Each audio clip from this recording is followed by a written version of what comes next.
Heyo, it's Zoe. Welcome back to my channel. If you haven't met me already, my name is Zoe. And today we're going to be talking about common variable immune deficiency, CVID. There's also a different kind too, which isn't coming to my brain right now. But basically, CVID is an immune deficiency disease or disorder, which is what I have.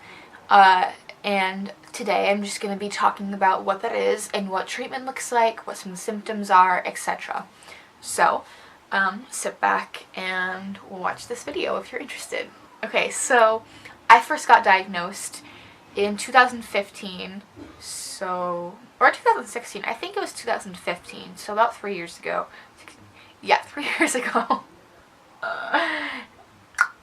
And my symptoms, usually you tend to get diagnosed earlier in life, but I got diagnosed at 15, I believe, or 16, I honestly forget, I think I was 15, but I had fevers, I was very, very fatigued, which is one of the main symptoms, is tiredness, fatigue, oversleeping, which is something that I still have a problem with, but I've been getting better on.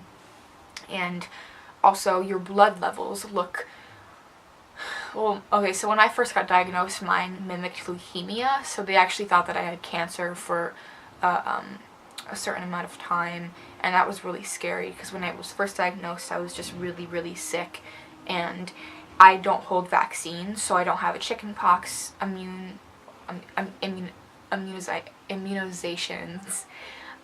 I just can't talk today. I don't hold vaccines to smallpox, to mono, things like that. So if I do get those sicknesses, one, they hit me very hard because my body's weaker than the average person. Also, I'm more likely to get them and be unable to fight them because my body doesn't have that vaccine. And they actually noticed this when I was in the ICU. They asked my mom, they were like, "Hey, Kelly, do you not believe in vaccinating your children?" She was like, no, of course I do, for school and everything. And she was like, okay, the doctor or nurse was like, okay, well, Zoe doesn't have vaccinations in her blood. It's showing that she's not holding anything. So I just wasn't retaining the vaccines that I was getting at this point, which is kind of what raised the red flag to them. I bruise very easy because my blood levels can also be off. You can also have some organ issues, so I have some problems with my heart, that they have problems finding it, but sometimes I get tachycardic, I have palpitations, and they've actually caught it on the monitor. I have some spleen issues also. I have some spleen pain, and my doctor thinks that my spleen is enlarged. Some people have blood sugar problems, which I have too. A lot of gastro problems like IBS or constipation or inflammatory bowel disease, Crohn's, things like that. Some people have Ehlers-Danlos syndrome, EDS. It's very, so when you have this disease, it's almost like everything else is heightened a little bit. So for example, my asthma gets very bad in the winter time because the cold season, germs, just things like that. I'm more likely to get pneumonia, and pneumonia, because my immune system doesn't have immunizations in it, and because my blood levels are off, it just hits me really hard and my body starts to get weaker. So how they treat this is they give you what you don't have, and a person with CVID, or an immune deficiency that attacks the immunoglobulin in your blood. So you have plasma, you have white blood cells, and this is different parts of your blood. You have red blood cells, white blood cells, you have immunoglobulin, and you have IgG. So what my blood doesn't have is IgG. And I get I get infusions once a month to basically give me that back so my body can fight, or try to fight. And I get this through my port, which you can see I have right here.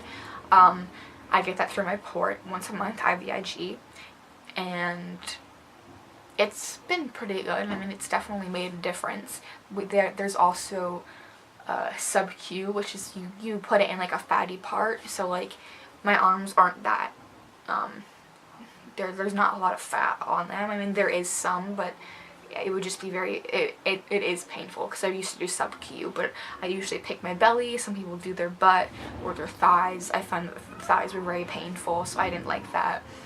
And sub-Q was just very, very frequent. Also, my parents are watching a movie, so if you can hear that, I apologize.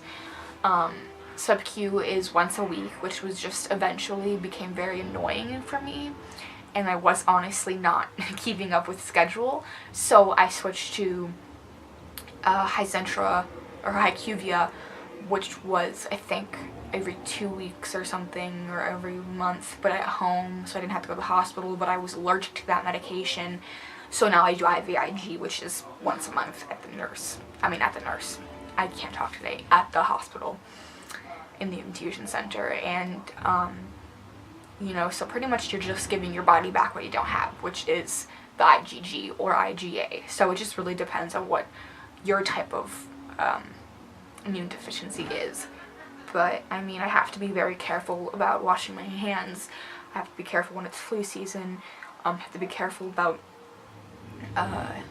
you know, sharing people's drinks and people sharing mine. I often, you know, I want to be like a nice person and be like, yeah, sure, you can have a sip of that, but honestly, I shouldn't be sharing drinks. You know, obviously, like, kissing the whole world, I shouldn't be doing. And yeah, I'm trying to think of something else that stands out to me, but I mean, it's a tough illness and it's affected me a lot, but you know, I'm at risk for a lot more, which is unfortunate. But at the same time, I'm being followed by my immunologist, and usually what he calls me is his enigma. I'm a mystery, because they don't really know where this disease came from with me, because I haven't, you know, they didn't know me since birth. So it honestly just depends on your scenario and your situation. So mine's very bizarre and really interesting. They think it's because of my premature birth, but we're not really too sure. But yeah, that's what CVID is, how you can treat it, what the symptoms are. You know, I have constant bruises. I bruise really easy. I get a lot of headaches. I have some bowel issues. Stomach issues. I think that's the same thing. I don't really know. Like, you know, you can get like IBS symptoms. You can get problems like migraines. You could have vision problems. You could have hearing problems. There's so many symptoms of this disease, and believe it or not, a lot of them are linked together, and we're constantly figuring out new things about this disease. And whenever I go to the doctor, they're like, oh, let's test for this, and it's just, I don't know, I had Lyme disease before, so it's just kind of a little mixture of everything, which is not the best, but it definitely could be worse, and it has been worse. And asthma-wise, that part of my health has been pretty under control, which I'm really, really blessed for. And I have a really great team of doctors and specialists following me. But yeah, so if you have any questions, please feel free to ask. I'm an open book, and I hope that you guys, on whatever journey you're having, you are healthy, you're happy, and you're blessed. So thanks for watching, and if you aren't already, please subscribe, and I will talk to you in the next video. Bye.